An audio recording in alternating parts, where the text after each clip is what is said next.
Hi friends, welcome to Jasna's kitchen. അപ്പോൾ എല്ലാവർക്കും സുഖമാണെന്ന് വിശ്വസിക്കുന്നു. ഞാൻ ഇന്ന് ചെയ്യാൻ പോകുന്നത് ലോഡഡ് ഫ്രൈസ് ആണ്. ഇത് നമുക്ക് ഫ്രഞ്ച് ഫ്രൈസ് ഉപയോഗിച്ച് ചെയ്യാൻ പറ്റുന്ന ഒരു അടിപൊളി റെസിപ്പി ആട്ടോ. അപ്പോൾ ഇതിപ്പോൾ ട്രെൻഡിങ് ആയിക്കൊണ്ടിരിക്കുന്ന ഒരു റെസിപ്പിയാണ്.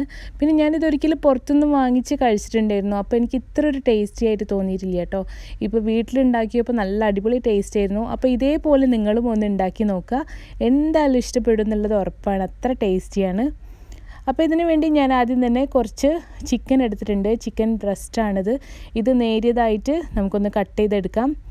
അതിനുശേഷം ഇതിലേക്ക് ഞാൻ 1 ടേബിൾ സ്പൂൺ അളവിൽ സോയാ സോസ് ഒഴിച്ചു കൊടുത്തിട്ടുണ്ട്. ഇനി ഇതിലേക്ക് 2 ടീസ്പൂൺ മുളക് പൊടി ചേർത്ത് കൊടുക്കുക.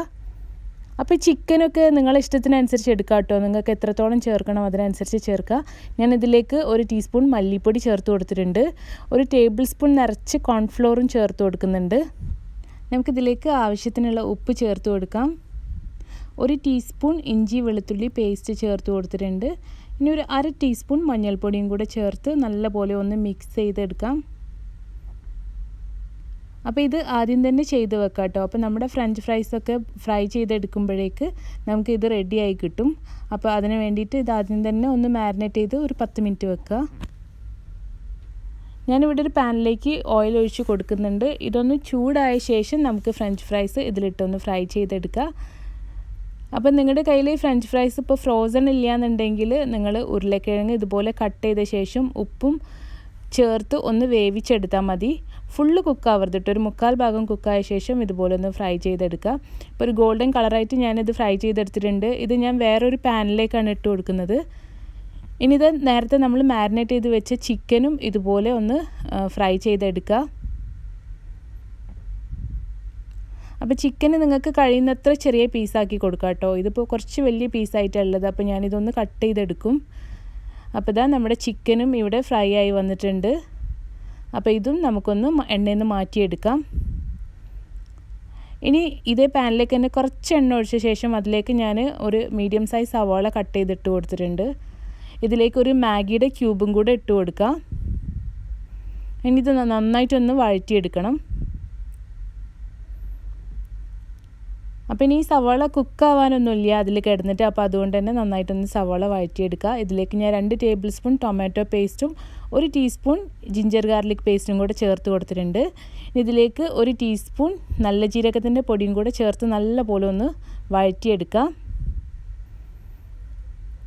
അപ്പോൾ ഈ സോസിൻ്റെ പച്ചമണമൊക്കെ ഒന്ന് മാറാൻ വേണ്ടി ഇതിലേക്ക് ഞാൻ കുറച്ച് വെള്ളം ഒഴിച്ചു കൊടുക്കുകയാണ്. ഇതിലേക്ക് ആവശ്യമുണ്ടെങ്കിൽ മാത്രം കുറച്ച് ഉപ്പും കൂടെ ചേർത്ത് കൊടുക്കുക കേട്ടോ. മാഗിയുടെ ക്യൂബ് ഇട്ടുകൊണ്ട് ഇതിൽ ഉപ്പ് ഇപ്പോൾ പാകത്തിനുള്ളത്. അപ്പോൾ അതുകൊണ്ട് തന്നെ ഞാനിനി ഫ്രൈ ചെയ്ത് വെച്ച ചിക്കന് ഇത് ഞാൻ ചെറുതായിട്ടൊന്ന് മുറിച്ചെടുത്തിട്ടുണ്ട്. അതും കൂടെ ഞാൻ ഇതിലേക്ക് ചേർത്ത് കൊടുക്കുകയാണ്. കാരണം ഞാൻ ഫസ്റ്റ് കട്ട് ചെയ്ത സമയത്ത് ഇത് കുറച്ച് വലിയ പീസായിരുന്നു. അതുകൊണ്ടാണ് ഞാനിങ്ങനെ മുറിച്ചെടുത്തത്. അപ്പോൾ നിങ്ങൾ കട്ട് ചെയ്യുന്ന സമയത്ത് തന്നെ നല്ല നേരിയതായിട്ട് നൂല് പോലെ കട്ട് ചെയ്തെടുക്കുക കേട്ടോ. അപ്പോൾ ഇത് നല്ല പോലെ ഒന്ന് ഈ മസാലയിൽ മിക്സ് ചെയ്ത് കൊടുക്കാം. അപ്പോൾ നമ്മുടെ ചിക്കൻ മസാലയും ഇവിടെ റെഡി ആയിട്ടുണ്ട്. ഇനി നമ്മൾ നേരത്തെ പാനിലിട്ട് വെച്ച ഫ്രഞ്ച് ഫ്രൈസിൻ്റെ മേലേക്ക് ഈ മസാല ഒന്ന് നിരത്തി കൊടുക്കാം. അപ്പോൾ ഞാനിത് എല്ലാ ഭാഗത്തും ആവുന്ന പോലെ ഫുള്ളായിട്ടൊന്ന് സ്പ്രെഡ് ചെയ്ത് കൊടുക്കാം കേട്ടോ. അപ്പോഴേ നമുക്ക് ഈ ഫ്രഞ്ച് ഫ്രൈസിൻ്റെ മേലേക്കൊക്കെ ഈ മസാലയൊക്കെ നന്നായിട്ട് പിടിച്ചിരിക്കുകയുള്ളൂ. അപ്പോൾ നമ്മൾ ഉണ്ടാക്കിയെടുക്കുമ്പോൾ അതിൻ്റേതായ ടേസ്റ്റും കിട്ടുള്ളൂ. അപ്പോൾ നന്നായിട്ട് തന്നെ ഫുൾ എല്ലാ ഭാഗം കവർ ചെയ്യുന്ന പോലെ ഒന്ന് നന്നായിട്ട് നിരത്തി കൊടുക്കുക. ഇനി നമുക്കിതിൻ്റെ മേലേക്ക് ഇട്ട് കൊടുക്കേണ്ടത് കുറച്ച് ചീസാണ്. അപ്പോൾ അത് നിങ്ങൾക്ക് ഇഷ്ടമുള്ള ചീസ് എടുക്കാം കേട്ടോ. എപ്പോഴും മെൽറ്റാവുന്ന ചീസ് വേണം എടുക്കാൻ. അപ്പോൾ അതിനുവേണ്ടി ഞാനിവിടെ എടുത്തിട്ടുള്ളത് മൊസറല്ല ചീസാണ്. നമ്മൾ പിസ്സയുടെയൊക്കെ ടോപ്പിംഗ് ആയിട്ട് ഇട്ട് കൊടുക്കൂലേ, ആ ചീസ് തന്നെ എടുത്തിട്ട് ഇട്ട് കൊടുക്കുക. അപ്പോൾ ഇതൊക്കെ നിങ്ങളെ ഇഷ്ടത്തിനനുസരിച്ച് തന്നെ ഇട്ട് കൊടുക്കുക. ഞാൻ നന്നായിട്ടൊന്ന് കുറച്ചെടുത്ത് സ്പ്രെഡ് ചെയ്ത് കൊടുക്കുന്നുണ്ട്.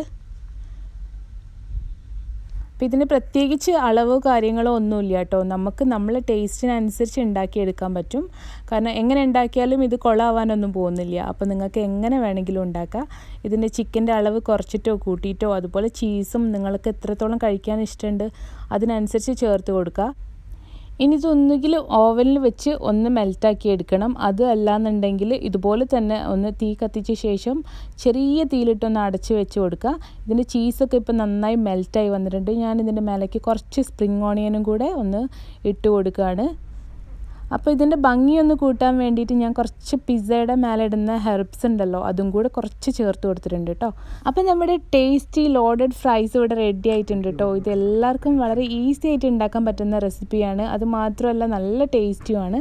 അപ്പോൾ തീർച്ചയായിട്ടും ഒരിക്കലെങ്കിലും ഇതുപോലെ ഉണ്ടാക്കി നോക്കുക കേട്ടോ. കണ്ട ചീസൊക്കെ നന്നായി മെൽറ്റായിട്ട് ഇങ്ങനെ നൂല് പോലെ വരുന്നുണ്ട്. അപ്പോൾ ഇത് നല്ല ടേസ്റ്റാണ്, അതുകൊണ്ടാണ് പറയുന്നത്. എന്തായാലും ഒന്ന് തീർച്ചയായിട്ടും ട്രൈ ചെയ്ത് നോക്കുക. അപ്പോൾ നിങ്ങൾക്ക് എൻ്റെ വീഡിയോ ഇഷ്ടമായിട്ടുണ്ടെന്ന് വിചാരിക്കുന്നു. ഇഷ്ടമായിട്ടുണ്ടെങ്കിൽ നിങ്ങളുടെ അഭിപ്രായങ്ങൾ കമൻറ്റായിട്ട് കൊടുക്കുക. അതുപോലെ തന്നെ വീഡിയോ ലൈക്ക് ചെയ്യാനും ഷെയർ ചെയ്യാനും കമൻറ്റ് ചെയ്യാനും മറക്കരുത്. പുതിയൊരു വീഡിയോ ആയിട്ട് ഞാൻ വീണ്ടും വരുന്നതാണ്. അതുവരേക്കും bye bye. Thank you for watching Jasna's kitchen.